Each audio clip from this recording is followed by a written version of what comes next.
پروردگار بحروں بر، پروردگار بحروں بر۔ اعوذ باللہ من الشیطان الرجیم، بسم اللہ الرحمن الرحیم۔ ان اللہ وملائکتہ یصلون علی النبی یا ایہا الذین آمنوا صلوا علیہ وسلموا تسلیما۔ اللہم صل علی سیدنا و نبینا و شفیعنا و مولانا محمد وعلی آل محمد وبارک وسلم۔ محترم خواتین و حضرات، السلام علیکم۔ پیام صبح کے ساتھ ایک بار پھر حاضر میں ہوں آپ کا میزبان انیق احمد۔ خواتین و حضرات، پیر، منگل، بدھ اور جمعرات یہ 4 دن ہم قرآن کریم کی مختلف آیات پر اپنے معزز علماء سے سیکھتے ہیں، لیکن جمعہ اور ہفتہ 2 دن سوال و جواب کے لیے ہوتے ہیں، آپ اور ہم جانتے ہیں۔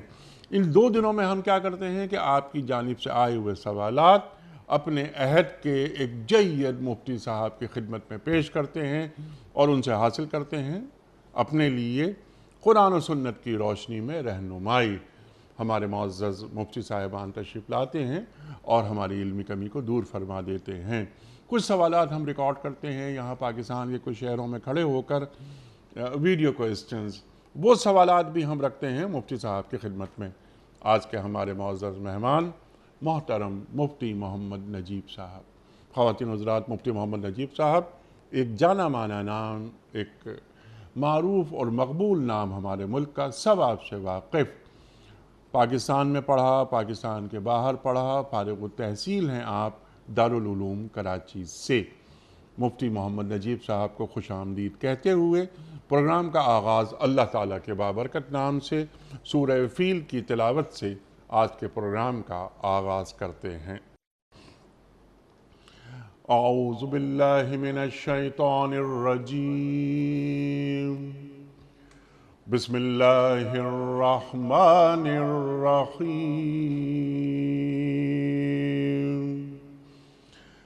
أَلَمْ تَرَ كَيْفَ فَعَلَ رَبُّكَ بِأَصْحَابِ الْفِيلِ أَلَمْ يَجْعَلْ كَيْدَهُمْ فِي تَضْلِيلٍ وَأَرْسَلَ عَلَيْهِمْ طَيْرًا أَبَابِيلَ تَرْمِيهِمْ بِحِجَارَةٍ مِّن سِجِّيلٍ فَجَعَلَهُمْ كَعَصْفٍ مَّأْكُولٍ۔ صدق اللہ العظیم۔ تم نے دیکھا نہیں کہ تمہارے رب نے ہاتھی والوں کے ساتھ کیا کیا؟ کیا اس نے ان کی تدبیر کو اکارت نہیں کر دیا اور ان پر پرندوں کے جھنڈ بھیج دیے جو ان کے اوپر پکی ہوئی مٹی کے پتھر پھینک رہے تھے، پھر ان کا یہ حال کر دیا جیسے جانوروں کا کھایا ہوا بھوسا۔ صدق اللہ العظیم۔ خواتین حضرات، مفتی صاحب کی خدمت میں آج کے پروگرام کے حوالے سے پہلا سوال طارق خان صاحب کا ہے کہ کیا میں عید الاضحیٰ پر سرکار دو عالم صلی اللہ علیہ وآلہ وسلم کی جانب سے اور اپنے مرحوم والدین کی جانب سے قربانی کر سکتا ہوں؟ بھائی طارق صاحب نے جو سوال کیا ہے کہ کیا میں حضور پاک صلی اللہ علیہ وسلم کی طرف سے اور اپنے مرحوم والدین کی طرف سے قربانی کر سکتا ہوں، تو جی قربانی کی جا سکتی ہے۔ یہ بات ذہن میں رہے کہ یہ نفلی قربانی شمار ہوگی، اپنی فرض قربانی میں اس کی نیت نہیں کی جا سکتی۔ فرض اور نفل جو ہے وہ جمع نہیں ہو سکتے۔ تو حضور پاک صلی اللہ علیہ وسلم کی طرف سے بھی قربانی کی جا سکتی ہے، والد کی طرف سے بھی قربانی کی جا سکتی ہے، والدہ کی طرف سے بھی قربانی کی جا سکتی ہے۔ لیکن اپنی قربانی کرنے کے بعد، اپنی قربانی کرنے فرض قربانی کرنے کے بعد اور اپنی فرض قربانی میں یہ نیتیں نہیں کی جا سکتی، یہ نیتیں نہیں کی جا سکتی. کلیئر. پروردگار بہروبر. اشرف رفیقی صاحب ہیں کینیڈا سے. ان کا سوال بہت ہی اچھا سوال ہے اور کئی بار آیا ہے، لیکن ذرا سا یہ تھوڑا سا مختلف سوال ہے کہ مفتی صاحب نماز پڑھتے ہوئے دل فوکس نہیں ہوتا، بعض اوقات آیات قرآن بھی بھول جاتا ہوں، میں کیا کروں؟ دیکھیں یہ جو سوال ہے اس کے دو حصے ہیں. ایک تو یہ کہ انسان بعض دفعہ کسی بیماری، عذر، عمر کے کسی حصے کی وجہ سے کوئی مسئلہ پیش آئے تو وہ ہم الگ مسئلہ ہے، ہم اس کو ڈسکس نہیں کریں گے. ہم تو یہ ڈسکس کر رہے ہیں کہ ایک عام آدمی اپنی نماز کے اندر دھیان کس طریقے سے جمائے، جی ہاں، اور دھیان جمانے کے لیے کیا کیا طریقہ کار اختیار کیے جا سکتے ہیں. تو علماء نے اس کے حوالے سے دو تین باتیں ذکر فرمائی ہیں مختلف جگہوں پہ. جی. ایک تو سب سے پہلی چیز وہ حدیث احسان ہے جو حدیث جبریل کے نام سے بھی ہے، کہ حضور پاک صلی اللہ علیہ وسلم نے آیا کہ نماز کو ایسے پڑھو جیسے تم اللہ کو دیکھ رہے ہو. اللہ اکبر. اور آخری درجہ یہ ہے کہ یہ ذہن میں رہے کہ اللہ تمہیں دیکھ رہے ہیں. تو یہ چیز پیش نظر رہے گی اور اللہ کی عظمت دل میں ہوگی تو پھر اس عظمت کے بقدر دھیان کو جمانا آسان ہو جائے گا. جیسے ہم کسی دنیا کے بہت بڑے آدمی کے سامنے جا کے بیٹھیں تو اس کی گفتگو سے بیزاری کا اظہار نہیں کر سکتے جب معاملہ 1 to 1 ہو.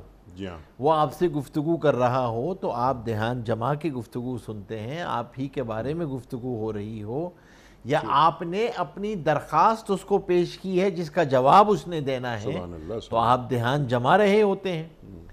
یہ ساری چیزیں اللہ کی شان اور اللہ کی عظمت مخلوق کے مقابلے میں کہیں زیادہ بلند ہے. آدمی نماز پڑھنے والا اپنے پروردگار سے سرگوشی کرتا ہے. المصلی یناجی ربہ، نماز پڑھنے والا اپنے پروردگار سے سرگوشی کر رہا ہوتا ہے. جب یہ ذہن میں ہو کہ اللہ میری طرف ہمتن متوجہ ہیں، اللہ جل شانہ سن رہے ہیں.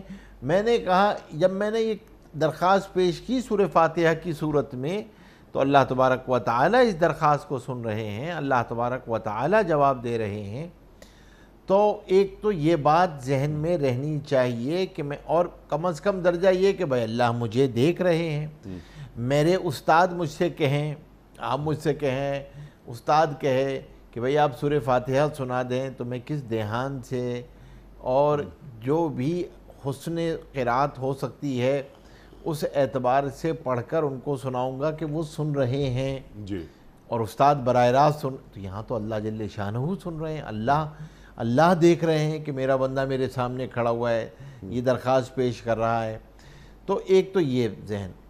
دوسری بات یہ ہے کہ جس کا خیال کرنا چاہیے وہ یہ کہ اس کی مشق بھی کرنی پڑتی ہے. وہ یہ کہ ہم نماز کا ترجمہ سیکھیں. اللہ تبارک و تعالیٰ کے سامنے کیا کہا، سمع اللہ لمن حمیدہ کہا تو کیا کہا، سبحان رب العالی کہا تو کیا کہا، سبحان رب العظیم کہا تو کیا کہا. جی. اور بعض علماء نے تو یہ لکھا ہے کہ نماز کا خشوع اور خضوع یہی ہے کہ جو الفاظ اپنی زبان سے ادا کر رہے ہیں اس کا ترجمہ مستحضر ہے، ذہن میں رہے کہ میں نے کیا کہا ہے. ثنا پڑھی تو کیا کہا، سورہ فاتحہ پڑھی تو کیا کہا، سورت پڑھی تو کیا کہا. اور ابتدا میں ایسے افراد کو کہا جاتا ہے کہ آپ انہی صورتوں کو اپنی تلاوت میں رکھیں جس کے ترجمہ یاد ہو، اور اس ترجمے کو مستقل ترجمہ یاد کرنا شروع کر دیں نمازوں کا، دعاؤں کا. اس کا ہم خاص طور پہ اہتمام کریں. اس بات کا علم حاصل کرنا بھی ضروری ہے، علم حاصل کرنا فرض بھی ہے، اور یہ نماز کے خشوع اور خضوع میں بہت معین و مددگار ہے. تیسری چیز یہ ہے کہ علماء نے لکھا ہے، مشاہدہ اور تجربات میں سے ہے علماء کا، کہ قرآن کریم کی سحر میں تہجد میں تلاوت کرنا، قرآن کریم کو دیکھ کر پڑھنا، یہ انسان کا دھیان جماتا ہے عبادت کے اندر. سبحان اللہ. اِنَّا قرآن الفجر کان مشہودا، قرآن کریم فرما رہا ہے. اب یہ جو فجر کے وقت قرآن کریم کا پڑھنا ہے اور خاص طور پہ سحر کے وقت پڑھنا جو ہے، تو یہ بڑا محمود ہے.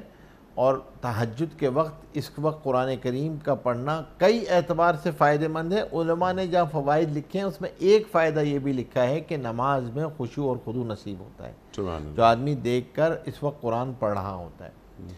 چوتھی چیز یہ کہ جو امام غزالی رحمۃ اللہ علیہ نے ذکر کیے کہیں پہ کہ ہم نوافل کے ذریعے دھیان جمائیں، نوافل میں مشق کریں، کثرت نوافل کے ذریعے اس میں دھیان جمائیں کہ نفل پڑھیں اور اپنے اوپر تھوڑی سی اپنے آپ کو پینلائز کریں کہ بھئی اگر میں نے جو ہے نا اب میرا دھیان ادھر گیا تو میں 2 رکعت نفل اور پڑھوں گا، اور اپنے دھیان کو نوافل کے ذریعے اپنے فرائض کو مضبوط کریں نوافل کے ذریعے. سبحان اللہ.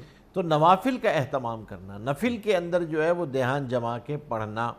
اور پھر ایک اور بات علماء نے لکھی ہے، وہ یہ لکھی ہے کہ نماز کے اندر اطمینان کے ساتھ نماز کو ادا کیا جائے. اطمینان کیا ہے کہ ہر رکن کو اعتماد کے ساتھ، اطمینان کے ساتھ ادا کریں.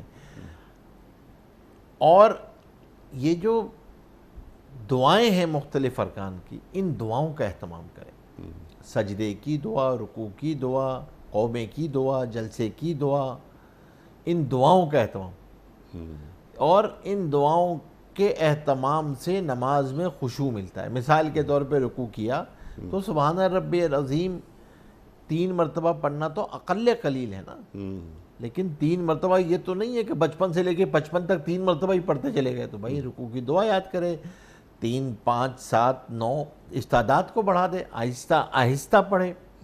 اسی طرح جو سورہ فاتحہ ہے وہاں بھی سانسوں کو توڑے، 7 مرتبہ سانس تو توڑے، 6 مرتبہ سانس کو توڑے، اور سانس توڑ کے ہر آیت پہ سانس توڑے، آرام آرام سے نماز کو ادا کرنا. جب آدمی اس کی مشق کرتا ہے، ان چیزوں کی مشق کرتا ہے، تو اللہ تبارک و تعالی دھیان نصیب فرما دیتے ہیں. دیکھیں انیس صاحب، اللہ جل شانہ نے ہمیں کوشش کا مکلف بنایا ہے. تو جو چند چیزیں عرض کی گئی ہیں، اگر اس کی انشاءاللہ مشق کر لی جائے گی تو اللہ تبارک و تعالی نمازوں میں دھیان نصیب فرمائیں گے. اور یہ جو نسیان ہے، آیت کا بھول جانا ہے، یہ بھی دور ہو جائے گا اگر ہم اس کا اہتمام کر رہے ہوں گے. لیکن ایک اور آخری بات کہ اس وجہ سے نماز کو چھوڑنا نہیں ہے. شیطان یہ وسوسہ ڈالے کہ کیا تمہاری نماز کا کیا فائدہ، پڑھتے ہو تو کبھی بھول جاتے ہو، کبھی دھیان کہیں ہوتا ہے، کبھی کہیں ہوتا ہے. کوئی مسئلہ نہیں، اسی طرح کرتے کرتے نماز درست ہو جائے گی. پڑھنا نہ چھوڑیں، لیکن یہ پروسیس بھی نہ چھوڑیں جو میں بتا رہا ہوں. جو عرض کیا ہم نے، یہ چند باتیں اس کی نماز کے دھیان کے لیے، نماز کے خشوع اور خضوع کے لیے، نماز میں جان ڈالنے کے لیے ضروری ہیں.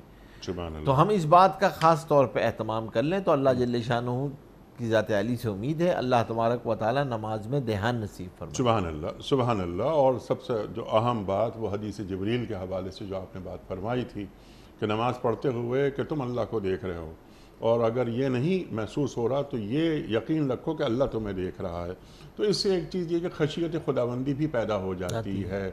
لیکن ذرا اس کو میں چاہتا ہوں کہ بڑا شاید یہ اہم مسئلہ ہے. بہت سے لوگ یہی سوال کرتے ہیں ہم سے کہ ہم میکینیکل انداز میں جاتے ہیں، نماز پڑھ لیتے ہیں، اور جس طرح آپ نے بات فرمائی کہ عجلت میں نماز نہیں پڑھ لینی چاہیے. بس گئے، اللہ اکبر، ہاتھ باندھے، شروع ہو گئے، السلام علیکم ورحمۃ اللہ، السلام علیکم ورحمۃ اللہ، ختم ہوئے، گھر آ گئے فوراً. لیکن جیسے ہم کہتے ہیں، ایک سوال رکھتا ہوں میں آپ کی خدمت میں کہ وہ سجدہ جو میں چاہتا ہوں کہ یہ سجدہ اللہ قبول کر لے، کیا میں نماز پڑھ کے جب مسجد سے باہر نکلتا ہوں میرے ذہن میں یہ خیال جگہ بناتا ہے کہ ہاں میں وہ سجدے کر آ رہا ہوں کہ جو اللہ کو مطلوب ہے مجھ سے؟ وہ سجدے کیسے پیدا ہوتے ہیں، وہ سجدے کیسے کیے جاتے ہیں؟ دیکھیں انیک بھائی، یقیناً طریقہ کار تو یہی ہوتا ہے. مطلوب نتیجہ منزل یہی سجدے ہیں جہاں تک پہنچنا ہوتا ہے، لیکن سفر کا آغاز کہیں سے کرنا ہوتا ہے۔ نماز ہم پڑھنا شروع کرتے ہیں، بچپن سے ہمیں نمازیں سکھائی جاتی ہیں، ہم نماز پڑھنا شروع کرتے ہیں۔ ہوتا یہ ہے کہ انسان کی آہستہ آہستہ پہلے تو عادت پختہ ہوتی ہے، اور عادت پختہ ہونے کے بعد پھر اس کے بعد اس اخلاص آتا ہے۔ اس اخلاص اور عادت اور اخلاص کے درمیان کا جو سفر ہے اس میں یہ ساری چیزیں بہت ضروری ہیں۔ اگر یہ نہیں ہوتی تو وہاں تک پہنچنا مشکل ہوتا ہے۔ عادت بن جاتی ہے۔ عادت تو وہ ہوتی ہے کہ پھر نماز نہیں پڑھی ہے تو دل گھبراتا ہے، کام میں دل ہی نہیں لگ رہا ہوتا ہے، کیونکہ انسان کی عادت ہوتی ہے، پختہ ہو چکی ہوتی ہے، عادت پر بھی اجر ہے۔ لیکن جو اصل ہے اخلاص، کہ آدمی کا اذان سنتے ہی جی گھبرائے، اب کسی چیز میں دل نہیں لگ رہا، اور اذان کے بعد ہی نماز کی طرف متوجہ ہو گیا، اس دھیان کے ساتھ جانا کہ اللہ جل شانہ کے گھر میں داخل ہو رہا ہوں، اللہ تبارک و تعالیٰ، اللہ میزبان ہے، میں مہمان ہوں۔ جب نماز سے پہلے داخل ہو گیا ہوں تو اب فرشتوں کے پروٹوکول میں ہوں، فرشتے میرے لیے دعا کر رہے ہیں۔ نماز میں شامل ہو رہا ہوں تو ایک لمحے کے لیے اس بات کا استحضار کہ اللہ سن رہے ہیں، اللہ مجھے دیکھ رہے ہیں، جو میرے دل میں اللہ جانتے ہیں۔ آپ اللہ اکبر کہا تو جس طرح سارے کاموں کو چھوڑنا فرض ہے، یہ تکبیر تحریمہ ہے، کھانا جائز تھا، پینا جائز تھا، سلام کا جواب دینا جائز تھا، اور کسی کی چھینک آنے پہ جواب دینا تھا، اب اس کے بعد یہ سب حرام ہو گئے، یہ تکبیر تحریمہ ہے۔ جس طرح سب چیزوں کا چھوڑنا ضروری ہے، اسی طریقے سے ان کا دھیان بھی چھوڑنا ضروری ہے، ان کا خیال بھی چھوڑنا ضروری ہے۔ اس خیال کو چھوڑیں اور نماز کو شروع کریں۔ ایک اور بات یاد رکھیے، کسی نے کسی بزرگ سے سوال کیا کہ یہ خیالات ذہن میں آتے ہیں، تو فرمایا کہ خیال کا آنا مفسد صلاۃ نہیں ہے، خیال کا لانا مفسد صلاۃ۔ آپ انٹینشنلی نہ لے کر آئے، پلان کر کے گئے تھے اسٹریٹجی کہ اب میں یہ سارے کام جو ہے نا بس ابھی نیت، امام صاحب نیت باندھیں گے اور میں یہ سارے امور نمٹا لوں گا، تو یہ تو جائز نہیں ہے، یہ تو غلط ہے۔ یہ ہے وہ میکینیکل چیز جو آپ کہہ رہے ہیں۔ ہاں، آپ نے نماز دھیان کے ساتھ شروع کی تھی، پھر بھی یہ پروسیسر ہے نا، یہ تو چل رہا ہے، خیالات ڈیولپ ہوتے چلے جا رہے ہیں، یہ تو رک ہی نہیں سکتا۔ آپ سو رہے ہوتے ہیں جب بھی وہ ڈیلیٹ ہو رہے ہوتے ہیں، لیکن چل تو رہا ہوتا ہے۔ انسان جب تک جان میں جانے خیال تو آئیں گے، ہر طرح کے آئیں گے۔ اب آپ نے جھٹک دینا ہے کیونکہ آپ نے فوکس کرنا ہے، اور ویسے ہی فوکس کرنا ہے کہ جیسے کسی پریسیڈنٹ یا پرائم منسٹر کے سامنے بیٹھے ہوئے ہوں اور وہ آپ سے 1 to 1 آپ کے امور کے بارے میں گفتگو کر رہا ہے، تو آدمی رتی برابر بھی آنکھ نہیں جھپکتا، ادھر ادھر نہیں ہوتا کہ کوئی چیز مس ہی نہ ہو جائے، جو میری ریکویسٹ تھی وہ رہ ہی نہ جائے، میں نے تو یہ بھی ریکویسٹ کی تھی، میں نے یہ بھی ریکویسٹ کی تھی۔ اب آپ اللہ کے دھیان جما کر جب گفت کرتے ہیں بات، تو اب اس کے اندر پھر تاثیر پیدا ہوتی ہے، پھر اثر آتا ہے۔ اسی لیے علماء نے لکھا ہے کہ کچھ وقت نماز سے پہلے جانا اور کچھ وقت نماز کے بعد بیٹھے رہنا، ٹھیک ہے، آدمی فرشتوں کی دعا میں بھی داخل ہوتا ہے اور نماز کا اجر بھی ملتا ہے۔ مطلب یہ تو آداب ہو گئے نا نماز کے، اور یہ کہ خشیت پیدا کرنی اللہ تعالیٰ کی، اس کا ایک طریقہ آپ نے فرمایا۔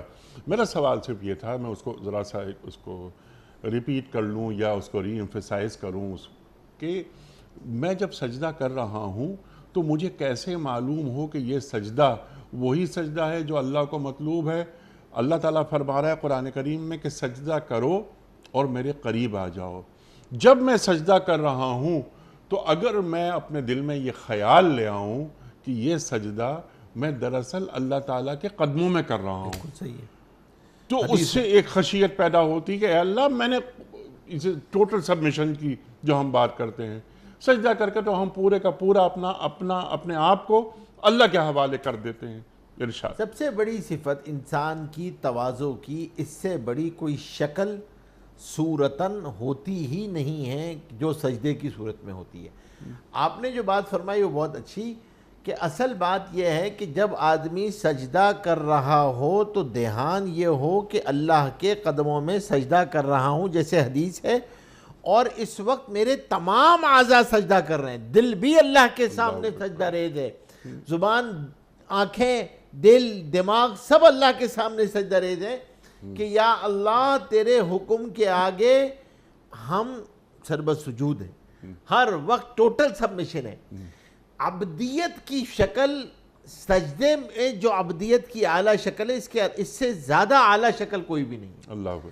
سب سے اعلیٰ شکل ہے. اسی وجہ سے یہ کسی کے لیے اجازت نہیں ہے کہ یہ شکل کسی اور کے لیے اختیار کی جائے, کیونکہ یہ خالصتاً اللہ کے ساتھ خاص ہے کہ یہ شکل اللہ ہی کے ساتھ اختیار کی جائے گی, اللہ ہی کی نسبت سے اختیار کی جائے گی. تو جب یہ دھیان جماتا ہے, یہ سوچ لیتا ہے, تو اس کے بعد ایک کیفیت بھی اس کو محسوس ہوتی ہے. وہ خود نماز پڑھنے کے جب فارغ ہوتا ہے تو وہ کیفیت کو محسوس کر سکتا ہے. اگرچہ یہ مطلوب اور معیار نہیں ہے, لیکن یہ محسوس ہوتی ہے, اور اس کیفیت کو وہ محسوس کر سکتا ہے کہ اس نماز پڑھنے کے بعد جو نشاط اور کیفیت روحانی طور پہ مجھے محسوس ہو رہی ہے وہ معین و مددگار ہوتی ہے اس کو باقی اعمال کے اندر بھی, 24 گھنٹے کی زندگی میں بھی.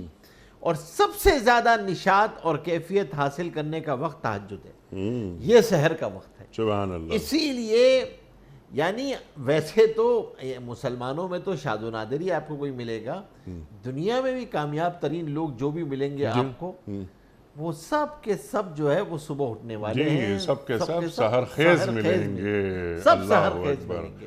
اللہ اور کہ اللہ نے اس وقت کے اندر ایک برکت رکھی ہے. جی ہاں. اس وقت کیوں؟ کیونکہ اس وقت میں اللہ کی ساری مخلوق سر بسجود ہوتی ہے. سبحان اللہ, سبحان اللہ. ساری مخلوق اللہ کی بڑائی بیان کر رہی ہوتی ہے. اس وقت میں جب آپ بھی اس کے ساتھ مل جاتے ہیں تو جو کیفیت اس وقت حاصل ہوتی ہے وہ اور کسی وقت میں نہیں حاصل ہو سکتی. اللہ تعالیٰ آسمان دنیا پہ آ جاتا ہے. پھر قرآن کریم مستغفرین بالاسحار کی بات خاص کرتا طور ہے. پہ یہ وہ لوگ ہیں جو صبح کے وقت اللہ تعالیٰ سے مغفرت طلب کر رہے ہیں. تو ہمیں خاص طور پہ اسی کے ساتھ ایک اور بات بھی نکل آئی کہ ہمیں اس بات کا خاص طور پہ اہتمام کرنا چاہیے کہ باقی تمام نمازوں کی اہمیت تو آئی ہے, لیکن فجر کی اہمیت جو ہے نا وہ بہت زیادہ ہے. فجر کی سنتوں کی اہمیت, فجر کے فرائض کی اہمیت, اس کا ہمیں خاص طور پر جو ہے وہ اہتمام کرنا چاہیے. اپنے گھروں میں بھی اس کا اہتمام کرنا چاہیے, اپنی نمازوں میں ان تمام طریقوں سے مشق بھی کرنی چاہیے. اور ایک اور بات, آخری بات, وہ یہ کہ کم از کم اس کی دعا بھی مستقل کرنی چاہیے. اللہ مجھے ایسے سجدے نصیب فرما جو تو چاہتا ہے. اپنی دعاؤں میں تو اس کو لے کر آئیں, اللہ ہماری نمازوں میں خشوع اور خضوع نصیب فرما. اللہ وہ کیفیت نصیب فرما جو آپ چاہتے ہیں. جو نماز کی کیفیت تو یہ ہے نا کہ ان الصلاۃ تنہی عن الفحشاء والمنکر. اینڈ رزلٹ تو یہی ہے نا. اگر میں ایویلیویٹ کرنا چاہتا ہوں تو قرآن نے بھی تو ایک پیرامیٹر دیا ہوا ہے نا کہ اب جو میری نمازوں میں دھیان بڑھتا چلا گیا, بے حیائی اور منکرات سے میں بچتا چلا گیا, اب میری زندگی سے بے حیائی کے کام اور منکرات ختم ہوتے جا رہے ہیں. تو اس کا مطلب نماز کے جو فوائد قرآن کریم نے بیان کیے ہیں وہ فوائد مجھے حاصل ہو رہے ہیں. اور اگر نہیں ہو رہا تو اس کا مطلب اپنا محاسبہ کہ کمی کہاں ہے, مجھ سے غلطیاں کہاں ہو رہی ہیں. اس نماز کی تو تاثیر یہ تھی, تو یہ نماز میں کیوں نہیں یہ جانے کہ مجھ سے یہ بچ پا رہا ہوں, میں کیوں میں حرام سے نہیں بچ پا رہا, کیوں میں بے حیائی سے نہیں بچ پا رہا, کیوں میری طبیعت اب بھی حرام کاموں کی طرف جا رہی ہے, حرام آمدنی کی طرف جا رہی ہے, کیوں میں ابھی تک اللہ کے سامنے سجدہ کیا, دل نے سجدہ کیا, لیکن ابھی تک دل خواہشات کا غلام ہے. دل کے اندر ترجیح آخرت ترجیح اول نہیں ہے, دنیا ترجیح اول ہے. اب یہ سب چیزیں اپنے آپ سے سوال کر, اپنے محاسبے کی ضرورت ہے, اور پھر اس پر محنت کرنے کی ضرورت, پھر اس پہ وقت لگانے, پھر نماز پہ وقت لگانا پڑے گا کہ ہم نماز سے کما حقہ وہ فائدہ حاصل کر سکیں جو سب نے حاصل کیا. سبحان اللہ. جو سب, کیونکہ نماز تو بے حیائی کے کاموں سے روکتی ہے, اور اللہ تبارک و تعالیٰ نے, آپ سوچیں, نماز پر رزق کی تنگی دور ہوتی ہے, قبر کا عذاب معاف ہوتا ہے, بغیر حساب کتاب کی جنت میں داخل ہو رہا ہوتا ہے, دوزخ کا عذاب معاف ہو رہا ہوتا ہے. یہ سارے کے سارے اس نماز پر ہیں جو اللہ کے ہاں پسندیدہ اور مقبول نماز ہے. سبحان اللہ. تو ہمیں یہ مشق محنت کرتے رہنا چاہیے, دعا بھی مانگنی چاہیے, اور نمازوں پہ محنت بھی کرنی چاہیے, علم کی لائن سے بھی, دھیان کی لائن سے بھی, اور خاص طور پہ توجہ کے اعتبار سے بھی, اور وقت نکال کر بھی. تو انشاءاللہ اللہ کی ذات علی سے امید ہے سبحان اللہ اللہ جل شانہ نماز میں خشوع اور خضوع نصیب فرمائیں گے، وہ فضائل، وہ برکات، وہ نتائج بھی نصیب فرمائیں گے جو اللہ نے دنیا میں اس نماز پہ رکھے ہیں۔ سبحان اللہ سبحان اللہ سبحان اللہ۔ بہت سارے اشعار اس تعلق سے علامہ کے ہیں، لیکن ایک شعر میں پیش کرنا چاہتا ہوں ضروری، کہ وہ سجدہ روئے زمیں جس سے کانپ جاتی تھی، وہ سجدہ روئے زمیں جس سے کانپ جاتی تھی، اسی کو آج ترستے ہیں منبر و محراب۔ اللہ اکبر اللہ اکبر، کیا سجدے، کیا سجدوں کی شان، یعنی اللہ کے نزدیک قبول ہونے والے سجدوں میں اللہ تعالی ہمارے سجدوں کو بھی شامل کر دے۔ پروردگار بہروں بر۔ اگلا سوال بالتفصیل آپ نے بات فرمائی، یہ ہیں لبنہ ٹیوانا۔ ان کا سوال یہ ہے کہ بعض اوقات میت کو باکس کے اندر ہی رکھ کر دفن کر دیا جاتا ہے، کیا دین اس عمل کی اجازت دیتا ہے؟ دیکھیں، اگر تو کوئی عذر شرعی ہو کہ بعض دفعہ جو ہے وہ باہر سے میت آتی ہے، ہمارے ہاں بھی جب یہ وبا کے مسائل تھے اس وقت کچھ مسائل ایسے تھے کہ اطباء نے کہا تھا کہ آپ اس کو، بعض مریض کی حالت ایسی ہوتی ہے کہ اس کو تابوت کے اندر ہی تدفین کی جائے اس کی، تو اس کی شرط یہ ہے کہ اگر تجہیز و تکفین کر دی گئی ہے، غسل دے دیا گیا ہے اور تجہیز و تکفین دے کے پھر اس کو تابوت میں رکھ دیا گیا ہے اور تابوت کے ساتھ پھر دفن کر دیا جائے تو اس کی گنجائش ہے اگر کوئی عذر ہے۔ اور اگر کوئی عذر نہیں ہے تو بلا عذر ایسے کرنے کی اجازت نہیں ہے، یعنی کوئی آپ کے پاس کوئی جینوین ایکسکیوز ہے تو وہ بھی اس شرط کے ساتھ ہے کہ تجہیز و تکفین پہلے کر دی گئی ہے، غسل دے دیا گیا ہے اور پھر تابوت میں اس کو بند کیا گیا اور تابوت کو دفن کیا جا رہا ہے، تو ٹھیک ہے۔ اگر کوئی مجبوری تھی، اس کی صورتاً ایسا تھا یا مرض ایسا تھا یا میت کو عرصہ ہو گیا تھا، کوئی باہر سے آئی تھی، تو کچھ صورتیں ہوتی ہیں اس میں شریعت نے گنجائش دی ہے اگر عذر ہو، ٹھیک، ان شرائط کے ساتھ، ان شرائط کے ساتھ باکس میں تدفین ہو سکتی ہے۔ شمیم عالم صاحب، سوال ان کا یہ ہے کہ کیا دو دوستوں میں صلح صفائی کے لیے جھوٹ بولا جا سکتا ہے؟ دیکھیں، صلح کے وقت میاں بیوی یا دوستوں یا معاملات لوگوں کے درمیان علماء نے یہ لکھا ہے کہ صراحتاً جھوٹ تو نہیں بولا جا سکتا، صریح جھوٹ نہ بولا جائے، توریہ اختیار کر لیا جائے، الفاظ کو اس طریقے سے اختیار کر لیا جائے کہ وہ ذو معنی ہوں اور آپ اس سے ایک معنی مراد لے لیں، تو آپ کو صریح جھوٹ بولنے کا گناہ نہیں ہوگا کہ آج کوئی ایسے الفاظ بول دیے جائیں کہ، کیونکہ ظاہر سی بات ہے جتنے صلح کے فضائل ہیں اور جو دو مسلمانوں کو آپس میں ملانے کے فضائل ہیں، اس کی وجہ سے اس بات کو برداشت کر لیا گیا ہے کہ یہاں پہ توریہ اختیار کر لیا جائے اور کوئی ذو معنی گفتگو کر لی جائے، جس سے آپ ایک معنی مراد لے رہے ہو سکتا ہے سامنے والا کوئی اور معنی مراد لے، لیکن آپ اس سے دوسرا معنی مراد لے لیں اور اس کی بات اس کو اپنے اس پہ انفسائز کر دیں کہ تم یہ غلط سمجھ رہے ہو، وہ تو تمہارے بارے میں خیر کے کلمات کہہ رہا تھا، اور اس قسم کی کوئی بات اس کے سامنے کہنا کہ جس سے اس کے دل سے بدگمانی دور ہو جائے، اپنے دوست کے بارے میں برا خیالات دور ہو جائیں، اس کی اجازت ہے، اس کی گنجائش ہے، اس کی گنجائش ہے بالکل۔ خاص طور پہ کہ اہل ایمان، اگر دو اہل ایمان آپس آپ میں، سوچیں، اللہ اکبر، حضور پاک صلی اللہ علیہ وسلم نے فرمایا کیا میں تم کو ایک ایسا عمل نہ بتاؤں جو نماز سے بھی زیادہ افضل ہو، روزے سے بھی زیادہ افضل ہو، حج سے بھی زیادہ افضل ہو، صدقے سے بھی زیادہ افضل ہو، جہاد سے بھی زیادہ افضل ہو؟ صحابہ اکرام رضی اللہ تعالیٰ نے فرمایا جہاد سے بھی زیادہ؟ فرمایا ہاں جہاد سے بھی زیادہ افضل ہے۔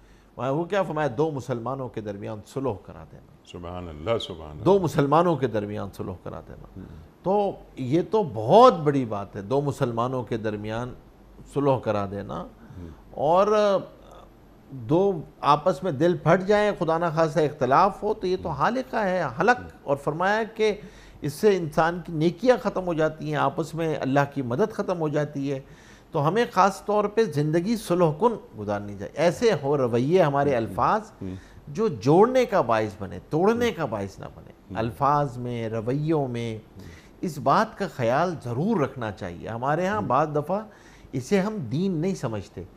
دیکھیں آپ بعض دفعہ یہ ہوتا ہے کہ جی میں تو بہت ہی صاف گو ہوں. اس صاف گو میں آپ جو ہے وہ اتنے اختلافات گھروں میں ڈال دیتے ہیں کہ اس کی وجہ سے مسائل پیدا ہو جاتے ہیں. تو ہمیں آپس میں کوشش کرنی چاہیے لوگوں کے عیوب کی پردہ پوشی کریں, لوگوں کی اچھائیاں بیان کریں, لوگوں کی اچھائیوں کو آگے بیان کریں, اور کوشش کریں کہ بھائی اگر کسی کے بارے میں خدا نہ خواستہ کسی کے دل میں بدگمانی آ گئی ہے تو اس بدگمانی کو دور کرنے کا ذریعہ. بدگمانی پیدا کرنے والے نہ ہوں, بدگمانیاں دور کرنے والے ہوں. اور مزاج میں صلح جوئی ہو, جوئی کیونکہ صلح میں خیر ہے. صلح میں خیر ہے. اور انیق بھائی ایسے افراد اگر معاشرے سے ختم ہو جائیں تو معاشرے بانجھ ہو جاتے ہیں, خاندانی نظام ختم ہو جاتا ہے. نظام قائم نہیں رہ سکتا. نظام کی ضرورت ہے. یہ نظام کے وہ محوری کردار ہیں جس سے نظام میں اجتماعیت تانا بانا جڑا رہتا ہے, ورنہ اس کا تانا بانا ختم ہو جاتا ہے نظام کا. اگر ہر آدمی دوسرے کا آڈٹ ہی کر رہا ہو اور دوسرے کے عیب ہی نکال رہا ہو اور لوگوں عیب ہی اچھال رہے ہوں, اور کوئی آدمی ایک بات کرے اور آپ اس پہ 10 باتیں بیان کرنا شروع ہو جائیں, نہیں وہ تو یہ آپ کے بارے میں یہ بھی کہتا ہے, یہ بھی کہتا ہے, یہ بھی کہتا ہے, اور اس میں غیبت بھی آئے, بہتان بھی آئے, تحقیر بھی آئے, حقارت بھی آئے, تو یہ سارے کبیرہ گناہ ہیں جس کی وجہ سے انسان ایک ایسے گناہوں کی دلدل میں پھنس جاتا ہے کہ اور پھر اس کو گناہ نہیں سمجھ رہا ہوتا, اس کو اپنی صاف گوئی سمجھ رہا ہوتا ہے, اور شیطان اس کو ادھر سے ادھر پھنساتا ہے, اور وہ ایسے شیطان کے پھندے میں آتا ہے کہ توبہ کی توفیق بھی نہیں ہوتی. گھر اجڑ جاتے ہیں, خاندان اجڑ جاتے ہیں, دوستیاں ختم ہو جاتی ہیں. میں تو چلیں دوست تو پھر ایک کم رشتہ ہے, میں تو خاندان کی بات, میاں بیوی کے رشتے ختم ہو جاتے ہیں, باپ بیٹے کے رشتے ختم ہو جاتے ہیں. کہ اسی لیے بہت ضروری ہے کہ خاندانوں میں ایسے افراد ہوں کہ جو لوگوں میں صلح کرائیں, اور اگر خدا نہ خواستہ کسی گھر میں ان کو پتہ چلے تو طبیعت میں کڑھن ہو, مطلب دل میں کڑھن رکھنے والے افراد ختم ہوتے جا رہے ہیں, کہ دن کے دل میں یہ کڑھن ہو کہ بھائی یہ تو دو میاں بیوی آپس میں بول نہیں رہے ہیں, باپ بیٹے آپس میں نہیں بول رہے ہیں, یہ بھائی بھائی آپس میں نہیں بول رہے ہیں, ان کی کوئی صورت بنانی چاہیے, ان کے جوڑ کی کوئی صورت بنانی چاہیے. کیونکہ اس بے برکتی اور اس پر جو بے برکتی آتی ہے اس توڑ کی وجہ سے اس کا اثر تو پڑ رہا ہوتا ہے سارے خاندان پہ. تو ہمیں اپنا عمل, الفاظ, رویوں کے ذریعے اس کی کوشش کرنی چاہیے کہ آپس میں صلح کرائیں. اس کے لیے اگر گفتگو میں یہ بولنا بھی پڑے تو بھائی اس کی بھی اجازت ہے, لیکن دو دلوں میں صلح کرا دیں, کیونکہ وہ نقصان بہت بڑا نقصان ہے, بہت بڑا نقصان ہے. دو مسلمانوں کا آپس میں اس طریقے سے جھگڑا کرنا, فساد کرنا, یہ بہت نقصان کی بات ہے, بہت ہی نقصان کی بات ہے. سبحان اللہ, سبحان اللہ. اور اگر صلح جوئی میں کوئی دقت, پریشانی, قباحت ہو تو صرف اللہ کی رضا کے لیے یہ کام کرنا ہی اللہ کی رضا کے لیے چاہیے. جس کے اوپر آپ تو ہر ظاہر سی بات ہے احسان کر کے اس سے بدلے کی توقع تو رکھنی ہی نہیں چاہیے. یہاں تو نیکی کر کے دریا میں ڈال دیں. جس کے لیے کر رہے ہیں وہ لا تاخذہ سنۃ ولا نوم, نہ اس کو نیند آتی ہے نہ اونگ آتی, اس کو پتہ ہے میرے بندہ. اور الراحمون ارحموا من فی الارض یرحمکم من فی السماء, آسمان والا تم پہ رحم کرے گا, آسمان والا تمہاری اولادوں میں جوڑ پیدا کرے گا. تم لوگوں کی اولادوں میں جوڑ پیدا کرو گے, اللہ تمہاری اولادوں میں جوڑ پیدا کرے گا. تم لوگوں دو بھائیوں کو ملاؤ گے, اللہ تمہارے خاندان میں آپس میں محبتیں ڈالے گا. یہ ریسیپروکل چل رہا ہوتا ہے. کیونکہ اللہ کسی کا احسان اپنے پہ نہیں رکھتے, اللہ کا نظام ہے, یہ کائنات کا نظام ہے. اللہ جل شانہ مرنے سے پہلے وہ ساری کی ساری چیزیں لوٹاتا ہے. اور یہ تو ایسی اعمال ہیں جس کا اثر آپ مرنے سے پہلے اپنی زندگی میں دیکھ رہے ہوتے ہیں. سبحان اللہ. خدا نہ خواستہ فساد کا ذریعہ بنو گے تو فساد گھر میں نظر آئے گا, صلح کا ذریعہ کرو گے تو وہ صلح گھر میں نظر آئے گی, اس کے اثرات آئیں گے. تو یہ تو بڑا دل رکھ کے کر دینا چاہیے. اور دیکھیں انیق بھائی, اگر آخرت پیش نظر ہوتی ہے, اللہ کی رضا پیش نظر ہوتی ہے, تو معاف کرنا آسان ہوتا ہے, معافی مانگنا آسان ہوتا ہے, برداشت کرنا آسان ہوتا ہے, جھکنا آسان ہوتا ہے, سب کچھ آسان ہو جاتا ہے. کیونکہ میں خود اپنے لیے معافی چاہتا ہوں اللہ سے. میں یہ چاہتا ہوں کل ایک دن آنا ہے جب 1 to 1 معاملہ ہے اللہ کہ میں نے بھی معاملہ ہے نا, اللہ تبارک و تعالیٰ پھر میرے ساتھ اسی طرح معاملہ فرمائیں گے, تو نے میرے بندوں کی پردہ پوشی کی تھی, تو ان کے آگے جھک گیا تھا, تو میں بھی معاف کرتا ہوں. یہ تو معاملہ کل اللہ کے سامنے بھی تو جانا ہے, کہ اس لیے فرمایا نا معافی پہ قدرت ہوتے ہوئے معاف نہ کرو تو اللہ اس دن چہرہ پھیریں گے جس دن تم سب سے زیادہ معافی کے محتاج ہوگے. اور اسی لیے تو فرمایا نا کہ اگر تمہیں نرمی سے محروم کر دیا گیا تو ہر خیر سے محروم کر دیا گیا. نرمی حضور پاک صلی اللہ علیہ وسلم کو فرمایا گیا, اگر آپ نرم دل نہ ہوتے تو آپ چھٹ جاتے آپ سے. تو یہ وہ اوصاف ہیں جو خاندان, دیکھیں انیک بھائی, اینٹیں جو ہوتی ہیں نا ان کو جوڑنے کے لیے سیمنٹ کی ضرورت ہوتی ہے, کاغذ گوند سے جڑ جایا کرتے ہیں, لوہا ویلڈنگ سے جڑ جایا کرتا ہے. ایمانی محبتوں کے کچھ اپنے چیزیں ہیں ان تانا بانوں کو جوڑنے کے لیے, اس میں معافی ہے, اس میں برداشت ہے, اس میں خیر خواہی ہے, اس میں جھک جانا ہے, دوسرے کی قدر کرنا ہے, اور دوسرے کی اپریسیشن ہے, اس کو اپریشیٹ کرنا, کمپرومائز کرنا, چیزوں کو کمپرومائز. دیکھیں جب تک ہم اپریشیٹ نہیں کریں گے, ہم چیزوں کو اڈاپٹ نہیں کریں گے, اڈیپٹیبلٹی ہماری نہیں ہوگی, ایکسیپٹیبلٹی نہیں ہوگی, تعلقات اور رشتوں کو ایکسیپٹ کرنا سیکھیں. سبحان اللہ. اللہ کی محبت کو وجہ بناتے ہوئے, ذریعہ بناتے ہوئے بھی ملنا چاہیے کہ میں صرف آپ سے اس لیے مل رہا ہوں کہ میں اللہ کی محبت آپ کے اندر دیکھتا ہوں. اور کیا اجر ہے, اللہ اکبر. وہ دو مسلمان بھی محشر کے میدان میں اللہ کے عرش کے سائے کے نیچے ہوں گے, جس دن اللہ کے عرش کے سائے کے علاوہ کوئی سایہ نہیں ہوگا, جو آپس میں صرف اللہ کی رضا کے لیے ملتے ہوں گے, سبحان اللہ, اللہ کی محبت کے لیے ملتے ہوں گے. تو ہمیں اپنے خاندانوں میں جو دیکھنے والے ہیں, دیکھیں ہمارا جو, میں اس لیے کہتا ہوں کہ ہمارا جو سسرالی معاشرہ ہے نا وہ بہت ہی ظالم معاشرہ ہے. بالکل. اس میں ہمارے ہاں قدریں اس طرح مٹ گئی ہیں, اس طرح قدریں مٹ گئی ہیں, اس طرح ناقدانہ ذہن ہے کہ وہ موالات کے رشتے ہی ختم ہوتے چلے جا رہے ہیں, مواسات کے رشتے ختم ہو گئے ہیں, موالات کے رشتے. یہ موالات, مواسات وغیرہ, سسرالی معاشرے وغیرہ, ایک خود غرضانہ رویہ ہر طرف لگتا ہے ایسا ہے کہ چھا گیا ہے, اور ہم یہ اخلاقی طور پر بانجھ ہوتے جا رہے ہیں. بالکل بانجھ ہوتے. اس لیے کہ انیک بھائی وجہ اس کی یہ ہے کہ یہ تذکرے بڑوں سے بھی ختم ہوتے جا رہے ہیں, ممبروں سے بھی ختم ہوتے جا رہے ہیں, معاشرے سے یہ تذکرے ہی ختم ہوتے جا رہے ہیں. کہ یہ بھی ہمارے دین کی خوبصورتی تھی کہ ہمیں تعلقات نبھانا آتے تھے. اللہ اکبر. بھائی یہ اسکل ہے, نیڈ ٹو بی لرن. ایسی آسان نہیں آتا.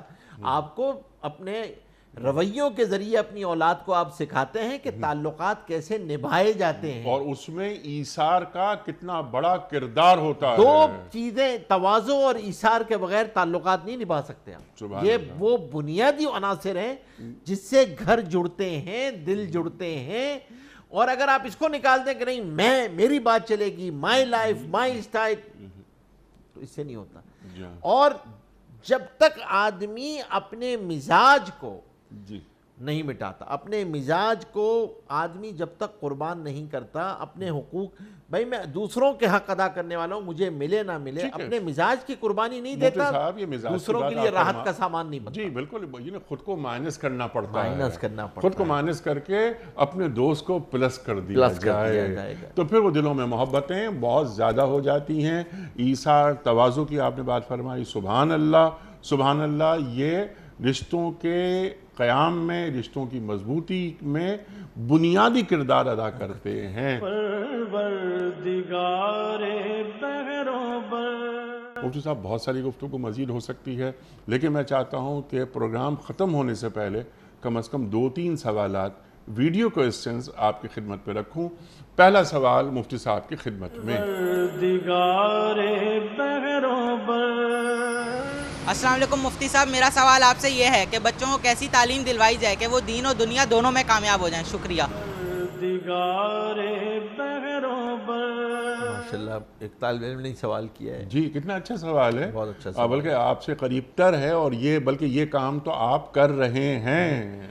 دیکھیں ایک بھائی, یہ بہت امپورٹنٹ بات ہے, اور آج والدین کے لیے یہ بہت ہی ضروری ہے کہ ہم جب کسی بھی تعلیمی ادارے کا تعین کرتے ہیں کہ میری اولاد یہاں پڑھے یا کسی استاد کا تعین کرتے ہیں کہ اس استاد سے پڑھے، تو والدین کو اس بات کا لحاظ رکھنا چاہیے کہ دیکھیں اس بچے کو جس طریقے سے عصری علوم سکھانا، مجھے کنونشنل اسٹڈیز سکھانی ہے، باقی علوم سکھانے ہیں، اسی طرح دین سکھانا بھی فرض عین ہے۔ قرآن کریم کا سکھانا، اخلاق کا سکھانا، تربیت کرنا، حضور پاک صلی اللہ علیہ وسلم کا تعارف، حضور پاک صلی اللہ علیہ وسلم کی محبت، حضور پاک صلی اللہ علیہ وسلم کی اطاعت اور اہل بیت کا تعارف، یہ تو ہماری ذمہ داری ہے نا کہ میری اولاد کو پتہ ہو۔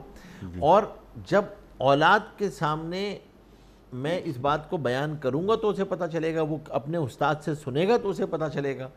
اور اگر خدا نہ خواستہ کوئی ایسا ادارہ ہے، تعلیمی ادارہ، جس میں آپ نے داخل کیا اور وہاں پر نہیں ہے وہ چیز، تو پھر خود اہتمام کریں، کوئی ایسا مینٹور رکھیں، کوئی ایسا استاد رکھیں جو ان کے اس کا اہتمام کرے کہ بھائی اس کو نماز کو سکھائے، نماز کا اہتمام کروائے، قرآن کریم کا سکھانا اور اخلاقیات کا سکھانا، معاشرتی اخلاقیات کا سکھانا، اور پھر اس کے ساتھ ساتھ حضور پاک صلی اللہ علیہ وسلم، صحابہ کرام رضی اللہ تعالی اجمعین اور اہل بیت کا تعارف، تاکہ وہ اس کی زندگی میں جب وہ اٹھان ہوتی ہے اور وہ کسی رول ماڈل کو تلاش کرتا ہے کہ میں کسی کو فالو کروں، تو اس کے سامنے ایک بہت درخشاں تاریخ رول ماڈلز کی موجود ہو کہ میں صحابہ میں سے کسی کو رول ماڈل چن لوں، حضور پاک صلی اللہ علیہ وسلم، اس موقع پہ حضور پاک صلی اللہ علیہ وسلم کی سیرت کو رول ماڈل بناؤں، تو وہ کب ہوگا؟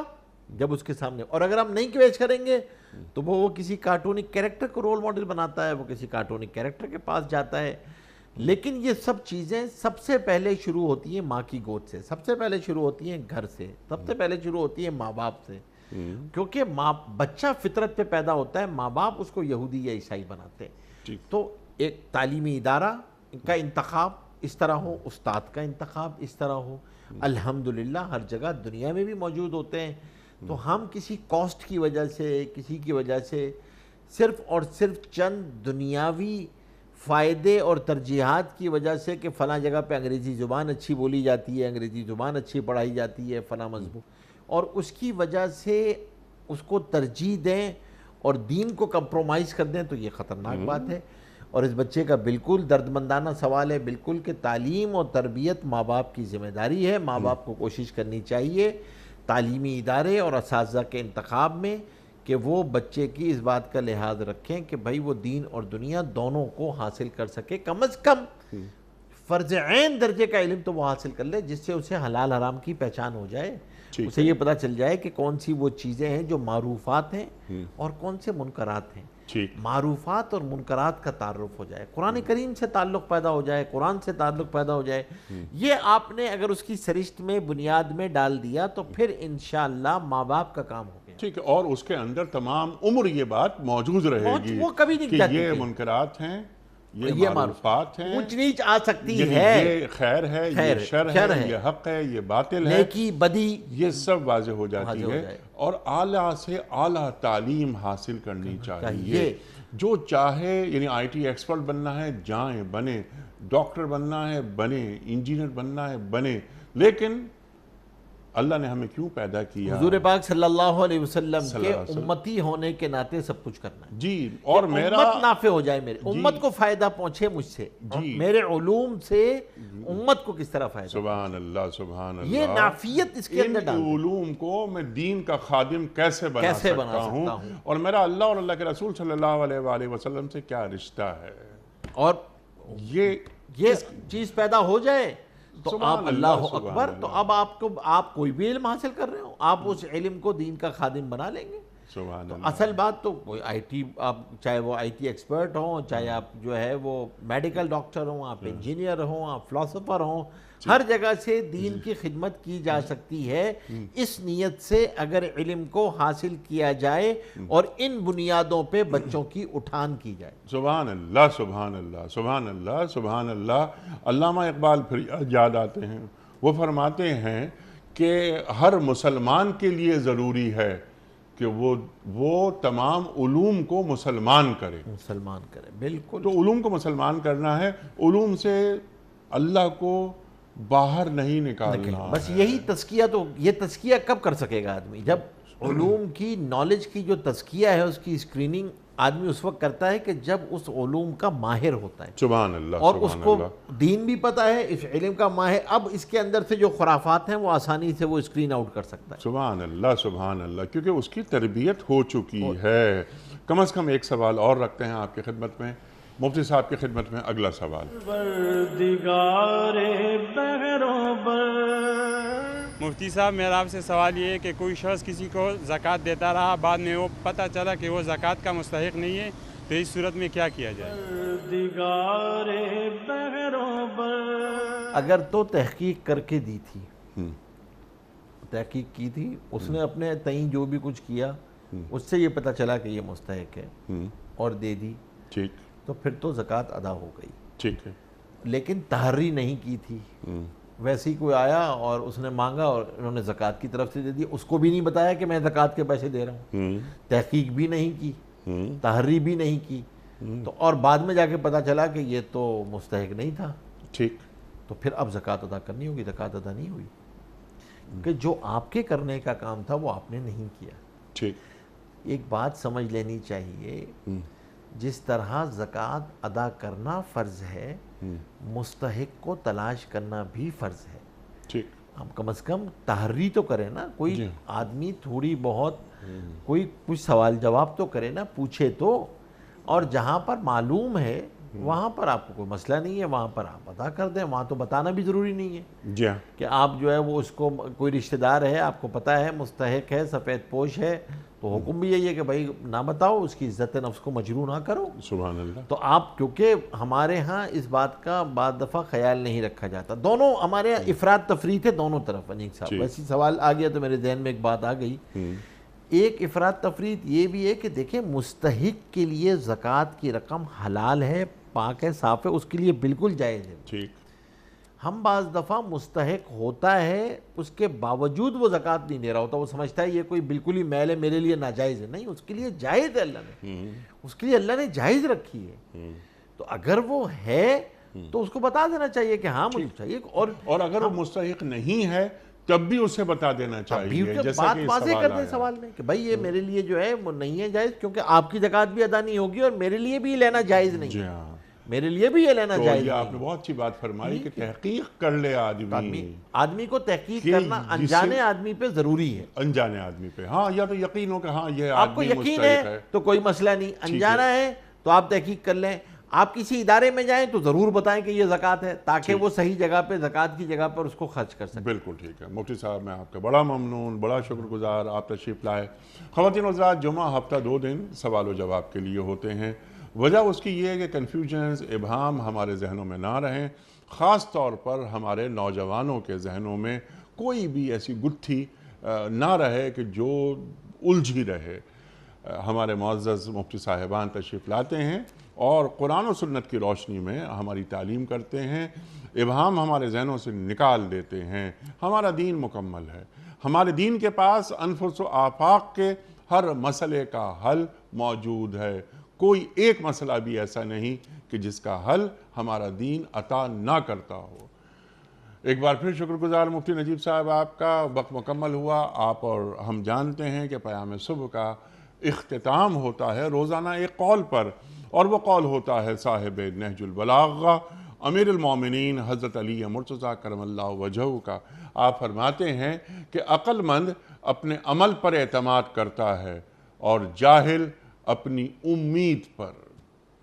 عقل مند اپنے عمل پر اعتماد کرتا ہے اور جاہل اپنی امید پر۔ سبحان اللہ، سبحان اللہ۔ اپنے میزبان انیق احمد کو کل تک کے لیے اجازت دیجیے۔ خدا حافظ۔ پروردگار